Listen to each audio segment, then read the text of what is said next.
Hey everybody, we're back. I hope you enjoyed your long weekend. I hope you enjoyed the Easter holiday. I also hope that everybody's safe and well and following all the guidelines and washing our hands and doing all those things. But at the same time, I hope that you're finding things to keep you busy and not go totally stir crazy, not seeing any of your friends or doing any things that we normally do. I suppose some of this psychology stuff may help with that, give you something else to do or something else to look forward to. So, last week you spent the majority of your time covering the psychoanalytic theories of personality. We got to see a little lecture on Freud and the ego and the superego, but then the rest of the week you were doing things on your own, reading about it. Hopefully you have some sense and understanding of the basic idea of that theory. As a quick review of the basic idea of that theory, we're going to then transition into the next theory that we're going to cover today, behavioral theory of personality. So the big idea with most of what the psychoanalytic theorists, like Freud, like Jung, you read a little bit about Adler in your book, the biggest idea for that psychoanalytic theory is this. The root of our behavior, and then connecting it specifically to the development of our personalities and how we become who we are, comes from things that we hold deep down in our subconscious. A lot of those things are based on old experiences from our past, and in a lot of cases from our childhood, that are buried inside that affect us as we grow and mature. The behavioristic theory, I guess in some ways, I don't want to say it's the complete opposite of that, it's just nothing like that at all. And the two theories of personality development and really the two theories of psychology in general really kind of butt heads on a lot of their basic principles and ideas. So let's look at the basic principles and ideas of behavioristic theory. You read a little bit about this in the Origins of Psychology in week 1. We're going to connect it specifically to our study here of personality development. So let's look at, you should have this in your notes already, so get out your notes. You can pause me if you need to go get it. Let's look at the behavioristic model of personality. And if you're going to do that, you have to include this guy.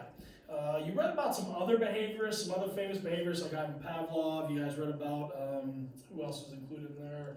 Watson and a few others.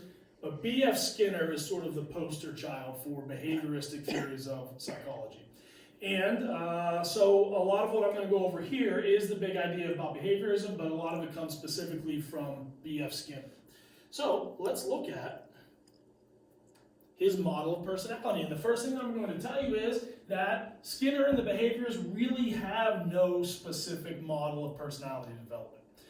They are different than the psychoanalytic theorists who looked at personality in ways that they could literally put it down on paper and kind of make sense of it in terms of Freud, the id, the ego, and the superego, and these different parts of who we are and how they form and go together. Carl Jung looked at this idea of archetypes that you guys read about. The behaviorists don't really have any kind of model of personality like that. Instead, they simply like to focus on what causes people to behave the way that they behave. What observable, measurable, objectively visible environmental factors cause us to do certain things. So the idea of digging deep down into somebody's belly and finding out if they got enough hugs when they were a little baby has no bearing on the behaviorists' idea of how our personality develops. They look at what happens in our world and then how do we react to that and behave. That's what they care about. So a lot of their theory in general, but specifically with how our personalities are explained, comes in the form of how we react to certain experiences that we have. And that's it.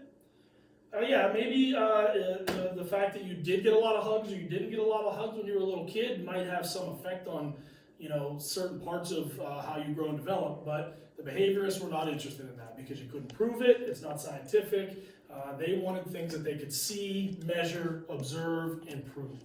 So, ultimately, they're less concerned with understanding all of the deep underlying explanations for why we behave the way that we do.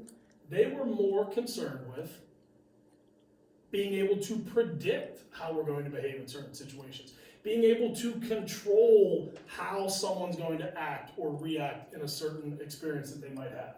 So the idea of looking in your belly and seeing what happened to your little kid, they're not interested. I don't know how much sense that makes when I explain it that way. And so I like to do these two things to help you make sense of it.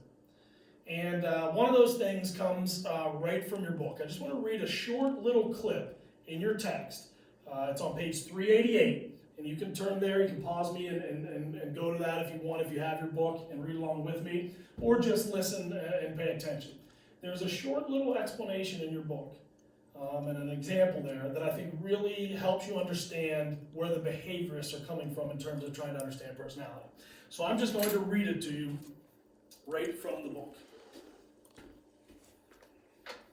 On page 388, under B.F. Skinner and Behaviorism, I'm going to go down a paragraph. It starts with this. It says, consider the case of Ruben, a college sophomore, who has been rather depressed lately. Sigmund Freud would likely seek the roots of Ruben's unhappiness in events in his childhood. Skinner's approach is more direct. First, Skinner and the behaviorists. Skinner would reject the vague label of depressed. He doesn't even like that idea. Instead, he would ask exactly how Ruben behaves. What does it even mean to be depressed? Skinner would say. I want to know, what behaviors is he doing? The answer may be that Ruben spends most of the day in his room, cuts all his classes, rarely smiles or laughs, and makes little effort to talk to anyone. Those are all observable behaviors that we could see with Ruben. Skinner would try to uncover what he called the contingencies of reinforcement.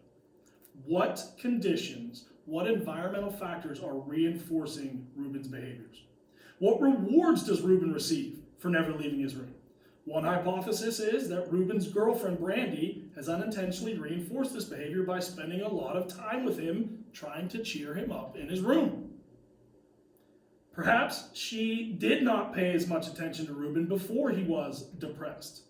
Note that Skinner's approach immediately suggests a hypothesis that can be proved true or false. If paying attention to Ruben encourages his depression, then ignoring him should decrease the likelihood of this behavior.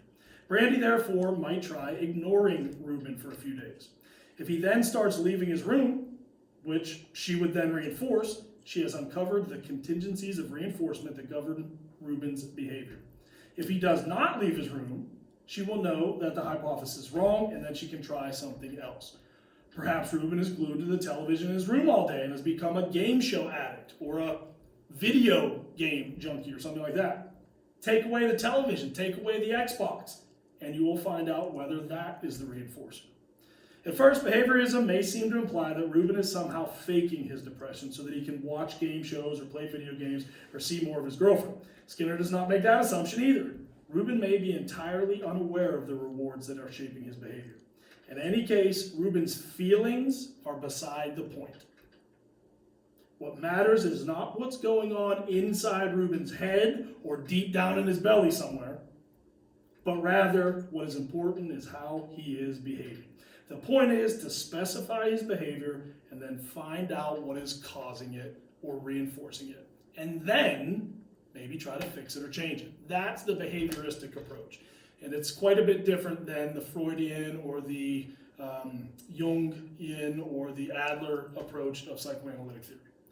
Now, if that example still doesn't fully make sense to you and isn't a perfect explanation of the behavioristic model, well then you did see a cartoon that I included in your notes. And it's a little bit simpler, I guess. And maybe this will help with your understanding of the behavioristic model. Can you zoom in there and see it? I got Mrs. Weibel behind the camera. which means the quality of this video should be way higher than the last one that you probably saw.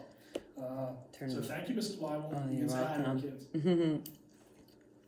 So you zoomed in. Can you see that pretty well in the video? You should have this on the keynote that I posted on Schoology as well. There. But ultimately, what you have here is you've got some mechanics in a garage and a customer there with his car that's having some problems, and they're going to look to fix it, right?